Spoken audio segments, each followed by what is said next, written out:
अच्छी और सच्ची खबरों में सबसे पहले बात महाशिवरात्रि की। देवाधिदेव महादेव से जुड़ा हुआ ये महापर्व जैसे जैसे नजदीक आ रहा है, इससे जुड़े आयोजन देश भर में शुरू हो चुके हैं और इसी कड़ी में आज से गुजरात के जूनागढ़ में ऐतिहासिक भवनाथ मेले की शुरुआत भी हो चुकी है। और खास बात यह है कि इस साल मेले का आयोजन मिनी कुंभ की तर्ज पर किया जा रहा है। वहीं बाबा विश्वनाथ के धाम में भी शिवरात्रि महोत्सव की शुरुआत हो चुकी है।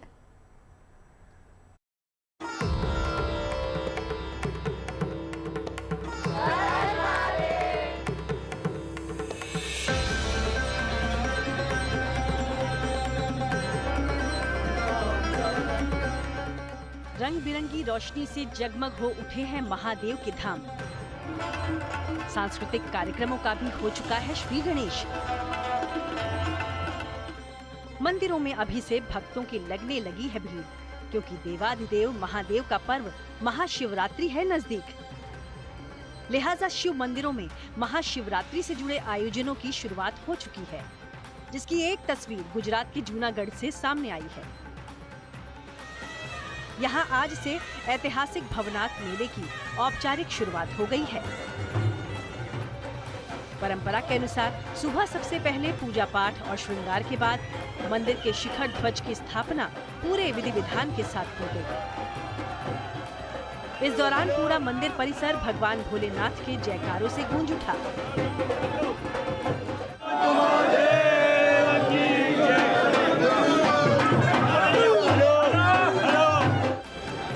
ध्वज स्थापना के समय आम श्रद्धालुओं के अलावा वहां साधु संत भी मौजूद रहे। बम बम भोले हर हर महादेव के नाद के साथ आज यहाँ पर भवनाथ में शिवरात्रि का जो मेला होता है वो शुरू हो गया है।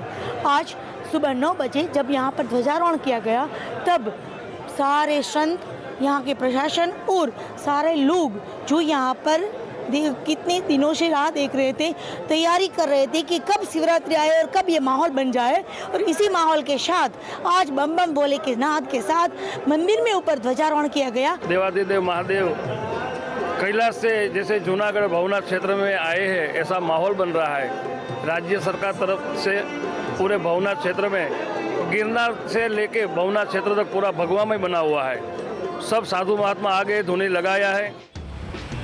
वैसे तो हर साल ही गिरनार और भवनाथ क्षेत्र में इस मेले का आयोजन बड़े पैमाने पर होता है, लेकिन इस साल खास ये है कि इस मेले को मिनी कुंभ की तर्ज पर आयोजित किया जा रहा है, जिसमें लाखों की संख्या में श्रद्धालुओं के पहुंचने की उम्मीद है। ये ऐतिहासिक मेला केवल एक धार्मिक आयोजन पर नहीं है, बल्कि आस्था, भक्ति और सनातन परंपरा का अनूठा संगम है, जिसकी रौनक अगले 5 दिनों तक दिखाई देने वाली है। आज से जूनागढ़ में पवित्र महाशिवरात्रि मेले का प्रारंभ हुआ है। ये मेला आज से लेके 15 फरवरी तक चलेगा।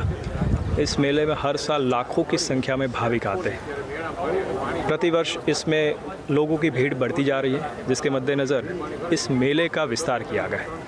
पहले जो ये मेला भवनाथ एरिया तक सीमित था, उसको बढ़ा के 3 किलोमीटर पहले ही इस मेले की शुरुआत हो जाए, इस प्रकार की पूरी व्यवस्था की गई। इस पूरे 3 किलोमीटर के रूट को सजाया गया है। पानी, टॉयलेट, खाने पीने की सुविधा वगैरह भी इसमें हमने उपस्थित की है। इसी तरह अरावली की पहाड़ियों पर मौजूद कैलाश टेकरी महादेव अंबाजी मंदिर में उज्जैन की तर्ज पर शिव नवरात्रि उत्सव मनाया जा रहा है। यहाँ हर रोज भगवान भोलेनाथ का अलग अलग स्वरूप में श्रृंगार किया जा रहा है, जिनके दर्शन के लिए श्रद्धालुओं के आने का सिलसिला लगातार जारी है।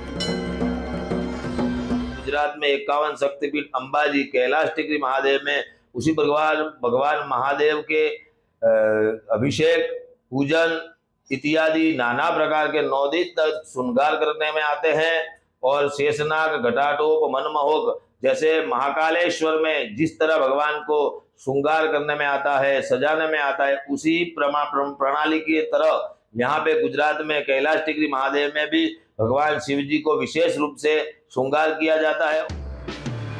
वहीं गुजरात में मौजूद सोमनाथ ज्योतिर्लिंग में भी महाशिवरात्रि से जुड़ी तैयारियां जोरों शोरों से चल रही हैं। इस साल भी यहाँ श्रद्धालुओं के लिए भंडारे, प्रसाद और दर्शन की विशेष व्यवस्था की जा रही है। मंदिर ट्रस्ट का अनुमान है कि इस साल करीब 5 लाख लोग महाशिवरात्रि पर दर्शन के लिए आ सकते हैं, जिनके लिए 42 घंटे लगातार मंदिर के कपाट खुले रखने का फैसला लिया गया है।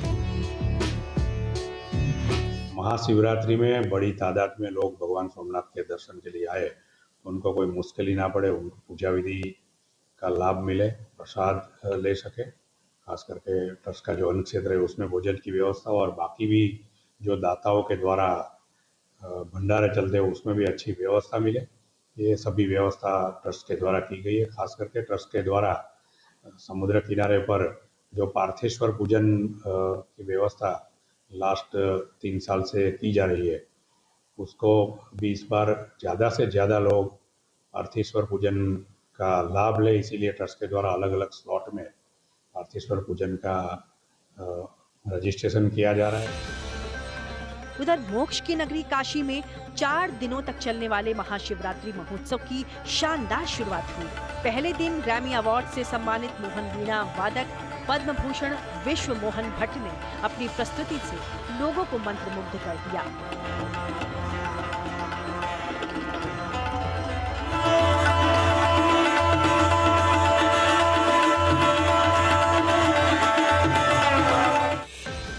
इस महाशिवरात्रि महोत्सव में अपनी मौजूदगी पर विश्व मोहन भट्ट ने खुशी जताई और कहा कि इस अनुभव को शब्दों में बयां नहीं किया जा सकता।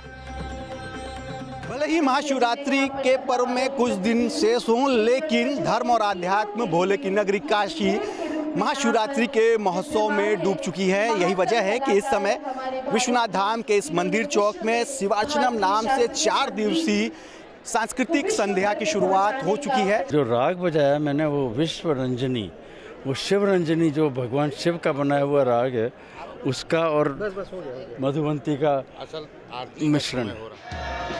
महाशिवरात्रि पर्व के लिए सिर्फ 4 दिन बचे हैं। ऐसे में देश के दूसरे शिव मंदिरों में भी महाशिवरात्रि को लेकर तैयारियां अंतिम दौर में हैं। मंदिरों को सजाने संवारने के साथ ही भगवान भोलेनाथ के दर्शन और पूजन की विशेष व्यवस्था की जा रही है, ताकि ज्यादा से ज्यादा श्रद्धालु जलाभिषेक और दर्शन लाभ ले पाएं। जूनागढ़ से भार्गवी जोशी, अंबाजी से शक्ति सिंह परमार, गिर सोमनाथ से दिलीप भाई पुंजा भाई मोरी और वाराणसी से रोशन जायसवाल के साथ bureau report, good news today. आगे बढ़ेंगे। अगली अच्छी खबर भारतीय वायुसेना से जुड़ी है, जो पोखरण फील्ड फायरिंग रेंज में जल्दी ही एक्सरसाइज वायु शक्ति करने जा रही है, जिसमें वायुसेना के फ्रंटलाइन फाइटर जेट्स और कई रणनीतिक एयर एसेट्स हिस्सा लेंगे। बताया गया है कि इस एक्सरसाइज में करीब 12,000 किलो एक्सप्लोसिव का इस्तेमाल एयरफोर्स की ओर से किया जाएगा।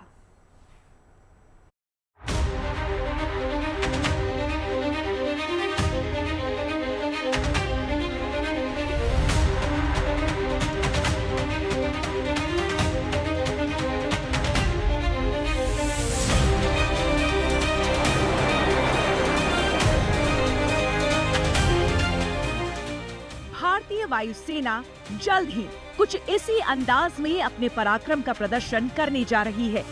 ये प्रदर्शन राजस्थान के पोखरण फील्ड फायरिंग रेंज में होने वाला है, जहां इसी महीने भारतीय वायुसेना वायु शक्ति नाम से एक्सरसाइज करने जा रही है।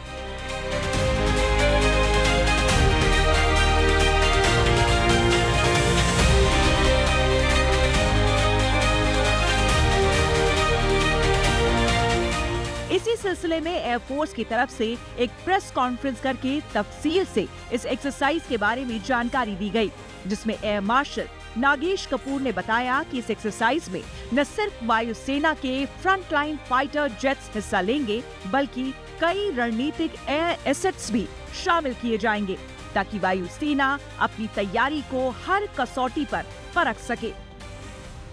जब आपने वीडियो देखा होगा, इसका जो कर्टन रेजर अभी आपके सामने 5-6 मिनट का चला, उसके अंदर ये बताया गया कि हम लोग ये बिल्डअप करेंगे during this demonstration. We will build this up where in we will show कैसे step by step this operation unfolded. तो ये सब आप देख पाएंगे। आर्मी के कुछ कंपोनेंट्स इस डेमोन्स्ट्रेशन का हिस्सा होंगे। You will see the howitzers being brought in, you will see the L-70s, once again a very potent platform that was used during of Sindoor. You will see that also during this. Maybe naval element इसमें नहीं होगा, लेकिन army and हम इकट्ठे आएंगे and काफ़ी इसमें elements आपको आर्मी के देखने को मिलेंगे. That is that. And precise targeting मैं ऑलरेडी कह चुका हूँ. Precise targeting will definitely be on display. That is the demonstration about precise targeting. So that will be on display. Exercise वायु शक्ति से जुड़ी जो जानकारी वायुसेना की तरफ से दी गई, उसके मुताबिक 120 से अधिक विमान हिस्सा लेंगे, जिनमें राफेल, सुखोई 30, मिग-29, तेजस, जगुआर और मिराज 2000 जैसे प्रमुख लड़ाकू विमान शामिल होंगे.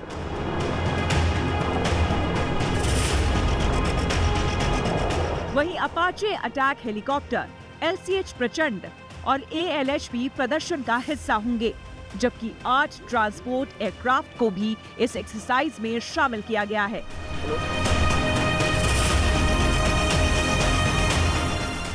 एक्सरसाइज वायु शक्ति में दिन रात दोनों समय में वायुसेना की युद्ध क्षमता नजर आने वाली है, जिसमें लाइव बम वर्षा, एयर टू ग्राउंड स्ट्राइक और एयर डिफेंस इंटरसेप्शन शामिल होगा. हालांकि सुरक्षा कारणों से लॉन्ग रेंज स्ट्राइक का प्रदर्शन अभ्यास शामिल नहीं होगा. लॉन्ग डिस्टेंस टारगेटिंग जो हम लोगों ने सिंदूर में करी थी, वो लॉन्ग डिस्टेंस टारगेटिंग काफ़ी वजहों की वजह से हम लोग यहाँ पे उसको उतनी तरीके से आपके सामने पेश नहीं कर पाएंगे. And that is simply because of the safety and the security of that complex, that area. It is going to have a lot of people, all friendlies, and so therefore we do not intend to do any long distance targeting during this Vayu Shakti that you're going to see. 2077 अलग-अलग हथियारों से भारतीय वायुसेना लगभग 43 target यहाँ पर ध्वस्त करती हुई दिखेगी.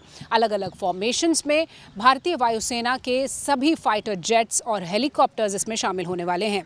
77 फाइटर्स, ट्रांसपोर्ट एयरक्राफ्ट और हेलीकॉप्टर्स भी इसमें शामिल होंगे. साथ ही भारतीय सेना के M777 और एयर डिफेंस सिस्टम्स भी वायु शक्ति का हिस्सा होंगे.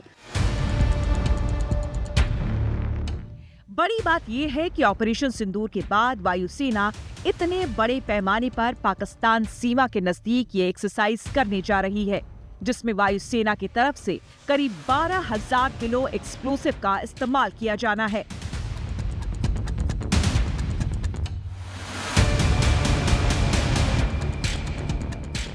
एक्सरसाइज वायु शक्ति में देश की हवाई ताकत और आत्मनिर्भर भारत की दिशा में बढ़ते कदमों का सबसे बड़ा प्रदर्शन होने वाला है, जिसके लिए पहले 24 फरवरी को रिहर्सल होगा और मेन इवेंट 27 फरवरी को आयोजित होगा. कुल मिलाकर फरवरी के इस महीने में आसमान में भारत की सबसे बड़ी हवाई ताकत का दमखम पूरी दुनिया देखने वाली है.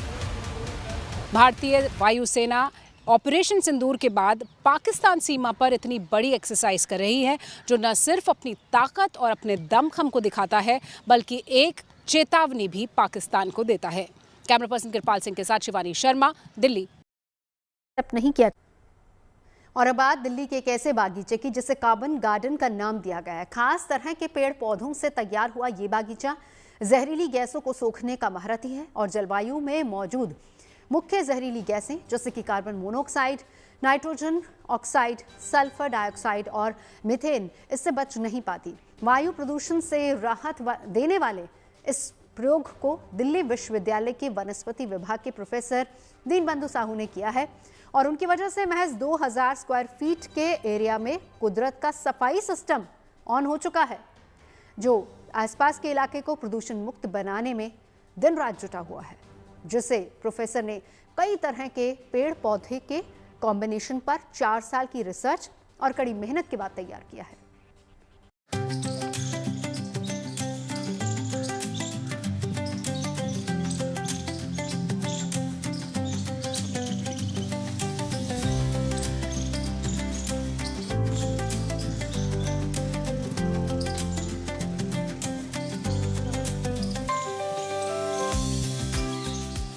किसी आम बागीचे सा दिखने वाला ये गार्डन बहुत खास है, क्योंकि सिर्फ 2000 स्क्वायर फीट में फैला ये बागीचा दिल्ली जैसे बड़े शहर के लिए वरदान साबित हो रहा है. दिल्ली साल में करीब 8 महीने वायु प्रदूषण से जूझती है। पराली और वाहनों का धुआं और पूरे साल चलने वाले तरह तरह के कंस्ट्रक्शन वर्क की वजह से दिल्ली की आबोहवा ज्यादातर समय गंभीर से खराब श्रेणी के बीच ही रहती है। बढ़ते शहरीकरण की वजह से हरियाली भी लगातार सिकुड़ रही है, जिससे निपटने के लिए दिल्ली में रहने वाले लोग अपने अपने स्तर पर तरह तरह के फूल के पौधे उगाते हैं, जिनका मानना है कि उनके इस प्रयास से कुछ हद तक वायु प्रदूषण में कमी आ सकती है। हालांकि सच्चाई इससे ठीक उलट है। घर के अंदर या बाहर लगे सजावटी पेड़ पौधे नाकाफी हैं। दिल्ली विश्वविद्यालय के कार्बन गार्डन में लगे ऐसे कई पेड़ पौधे हैं जो मेथेन, कार्बन मोनोऑक्साइड और हाइड्रोजन जैसी ग्रीन हाउस गैसों को सोखकर वायु को शुद्ध करते हैं। इनमें पेंसिल ट्री भी है, जो एक अनोखा और झाड़ी नुमा पौधा है, जिसकी शाखाएं पेंसिल जितनी पतली और हरी होती हैं। कई अनोखे पेड़ हैं सर, कौन कौन से कुछ आप दिखा के अगर नाम बता पाए हमें तो। जैसे ये बड़ा अलग लग रहा है। ये देखिए, इसको कहते हैं पेंसिल ट्री। इसमें कोई पत्ती फूल कुछ नहीं, पत्ती कुछ नहीं है, फूल नहीं है, लेकिन इसका देखिए ये पेंसिल जैसा इसका है। अगर देखने में पेंसिल जैसा है, इसका एक देखने में एक अलग टाइप का लग रहा है। देश के इस पहले कार्बन गार्डन में कैजुरीना के भी पौधे लगे हैं। आमतौर पर समंदर से सटे तटीय इलाकों में पाए जाने वाला ये पौधा समुद्री नमक से जमीन को नुकसान पहुंचाने से रोकता है और इसीलिए इसमें प्रदूषण को भी रोकने की क्षमता होती है। ये कैजुरीना है। ये कैजुरीना एक ऐसा पेड़ है, ये समुद्र के किनारे जो है ये लगाया जाता है रेत का ऊपर।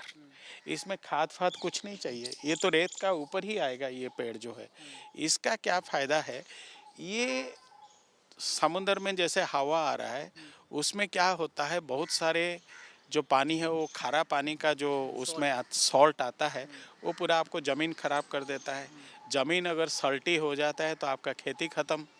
तो इसीलिए समुद्र के जगह में देखेंगे बहुत सारे कैजुरीना का पेड़ लगा हुआ है, ठीक है। और ये यहाँ मैदानी इलाकों में क्या काम करेगा? यह मेंटेनेंस फ्री है, इसमें ना खाद चाहिए कुछ चाहिए। देखिए किस तरह से नया रीजनरेशन हो रहा है, अगर आप इसको देखेंगे।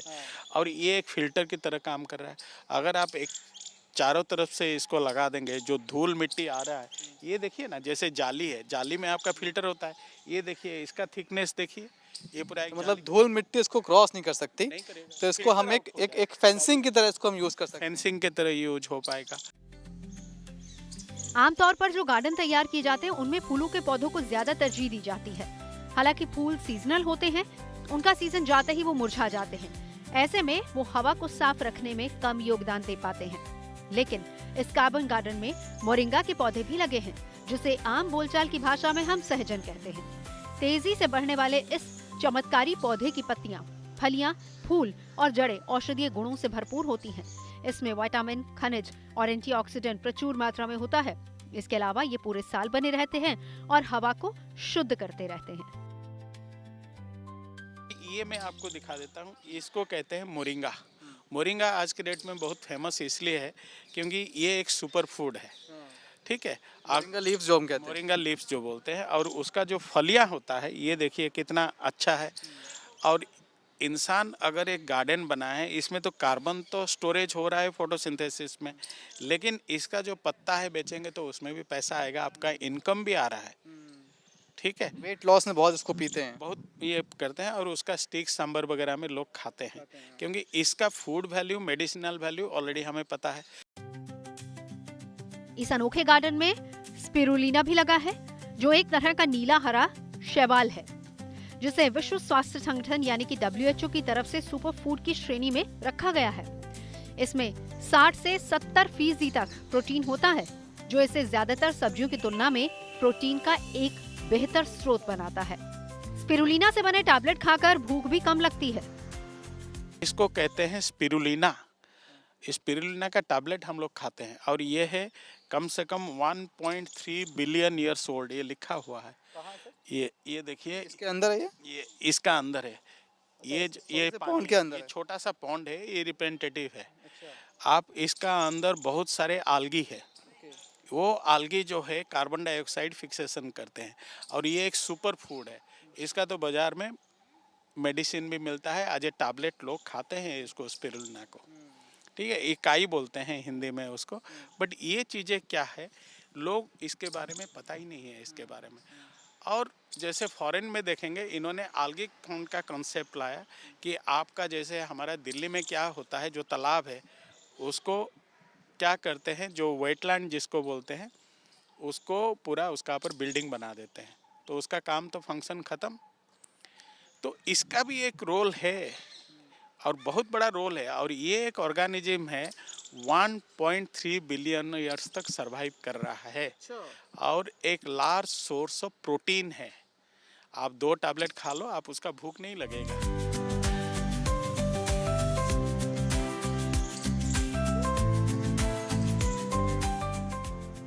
सिर्फ 2000 वर्ग फुट के छोटे से क्षेत्र में विकसित इस गार्डन में 45 प्रजातियों के पौधे लगाए गए हैं, जिनमें जड़ी बूटियां, झाड़ियां और एक से बढ़कर एक पेड़ शामिल हैं। जगह की कमी को देखते हुए इसे कॉम्पैक्ट लेकिन प्रभावी तरीके से तैयार किया गया है, जो इंसानों की ऑक्सीजन जरूरत को पूरा करने की ताकत रखता है। एक दिन में कम से कम 250 से 300 लीटर ऑक्सीजन इनहेल करता है। 250 से 300 लीटर ऑक्सीजन। 1 लीटर का ऑक्सीजन का कॉस्ट कितना होता है? 30 से 40 रुपया। अगर कोई हॉस्पिटल में जाता है, उसको नाक में ऑक्सीजन डाल देते हैं, तो आप कैलकुलेट करिए 300 लीटर ऑक्सीजन का कितना कीमत है? 9000 रुपया। तो आपका नेचर 9000 रुपया का ऑक्सीजन आपको डेली देता है। तो ये ऑक्सीजन आता कहाँ से है? पेड़ से आता है। ये ऑक्सीजन कहाँ से आता है? ज़्यादातर पानी से आता है, समुद्र का काई से आता है ऑक्सीजन। तो एक दिन में आपका 9000 रुपया का ऑक्सीजन कम से कम ये छोटा काई से लेकर पेड़ तक आपको देता है। साफ है कि अगर ऐसे छोटे छोटे कार्बन गार्डन दिल्ली के स्कूलों, कॉलेजों या फिर विश्वविद्यालय, आवासीय परिसरों के बीच विकसित किए जाएं, तो हवा और मिट्टी की गुणवत्ता में सुधार की उम्मीद की जा सकती है। ये पहल न सिर्फ जहरीली हवा से राहत दिलाने की दिशा में एक प्रयोग है, बल्कि जीवन की बेहतर गुणवत्ता की भी गारंटी है।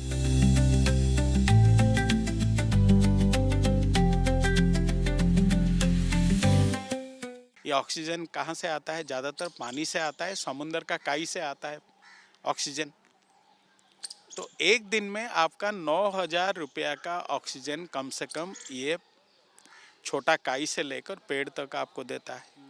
तो मतलब ये है समझने की बात कि अगर आपको इस तरह का एक इकोसिस्टम तैयार करना है, तो आपको ऐसी काई भी लगानी पड़ेंगी, आपको ऐसा जो स्नेक प्लांट्स है जो कम पानी जिसको चाहिए वो भी लगाना पड़ेगा, आपको ऐसे पेड़ लगाने पड़ेंगे जो कि डस्ट को कंट्रोल कर पाएँ, अपने में ही रोक लें, एक तरह से इकोसिस्टम में फेंसिंग का काम करें, और आपको ऐसे पेड़ भी लगाने होंगे जिनसे आपको मेडिसिन मिल सके, जिनसे आपको फूल मिल सके। तो इस तरह से जो इकोसिस्टम तैयार होगा वो 365 दिन बना रहेगा और 24 घंटे 7 दिन ये काम करता रहेगा। कैमरामैन शैलेंद्र के साथ Manish Chaurasia, good news today, Delhi. खबरें सच्ची होनी चाहिए, अच्छी खुद ब खुद लगती है। Navjot Randhawa signing off. आप सुनते रहिए गुड न्यूज़, देखते रहिए गुड न्यूज़ टुडे।